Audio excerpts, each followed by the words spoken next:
एक बेटी जिसके पिता का साया बचपन में ही सिर से उठ गया। एक बहन जिसने माँ और भाई के सहारे जिंदगी के सपने बुने और एक पत्नी जिसकी शादी बड़े अरमानों के साथ हुई। लेकिन अब वही बेटी, वही बहन, वही पत्नी एक अस्पताल की मोर्चरी में है और पीछे छूट गए हैं कई सवाल। क्या उस विवाहिता ने जान दी है या फिर दहेज की मांग ने एक और जिंदगी निगल ली? सवाई माधोपुर से आई इस कहानी ने हर किसी को झकझोर कर रख दिया है। खैरदा की लक्ष्मी विहार कॉलोनी, एक सामान्य सी रात, लेकिन इस घर में कुछ ऐसा हुआ जिसने पूरे परिवार की दुनिया उजाड़ दी। 24 साल की नेहा नायक, जिसकी शादी 3 साल पहले बड़े धूमधाम से हुई थी, अचानक मौत के मुंह में चली गई। ससुराल पक्ष का दावा है कि नेहा ने फंदा लगाकर अपनी जान दे दी, लेकिन पीहर पक्ष इस कहानी को मानने को तैयार नहीं है। उनका आरोप है कि यह सिर्फ खुदकुशी नहीं है, बल्कि दहेज के लिए लगातार प्रताड़ना का नतीजा है।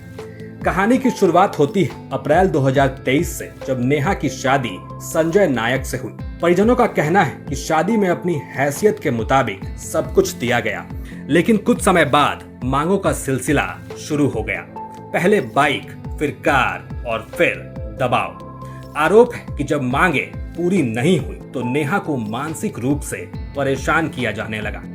यहाँ तक कि तलाक की बातें भी होने लगी। लेकिन इस कहानी का सबसे दर्दनाक हिस्सा 30 मई की रात का है, जब नेहा ने अपने भाई को फोन किया।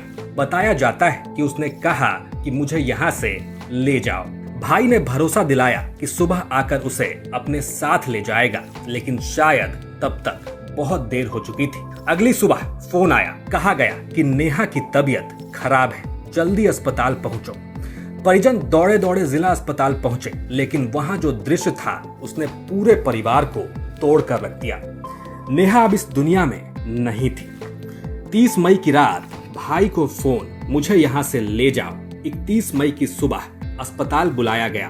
अस्पताल पहुंचने पर नेहा मृत मिलती है। अब एक तरफ ससुराल पक्ष इसे खुदकुशी बता रहा है, तो दूसरी तरफ पीहर पक्ष का आरोप है कि दहेज की मांग और प्रताड़ना ने नेहा की जान ले ली।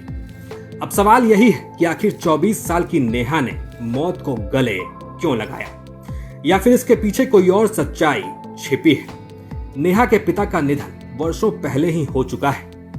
घर में माँ, एक छोटा भाई और 3 बहनें, इस परिवार की उम्मीद थी नेहा। लेकिन अब उसी परिवार के सामने इंसाफ की लड़ाई खड़ी है। पीहर पक्ष ने पति, सास, ससुर, ननद और देवर, कुल 5 लोगों के खिलाफ दहेज हत्या का मामला दर्ज कराया है। पुलिस का कहना है कि मामला दर्ज कर लिया गया है, शव का पोस्टमार्टम कराया गया है और अब जांच के आधार पर आगे की कार्रवाई की जाएगी। पोस्टमार्टम रिपोर्ट और अन्य सबूतों के बाद ही मौत की असली वजह सामने आएगी। लेकिन फिलहाल एक माँ अपनी बेटी को खो चुकी है, एक भाई अपनी बहन को और एक छोटी बच्ची अपनी माँ को। अब नेहा ने जान दी या फिर दहेज की मांग की भेंट चढ़ गई एक और जिंदगी? इस सवाल का जवाब जांच के बाद ही मिलेगा। लेकिन इतना जरूर है कि अगर आरोप सही साबित होते हैं तो दोषियों को सख्त सजा मिलना तय है। राजस्थान तक के लिए सवाई माधोपुर से सुनील जोशी की रिपोर्ट।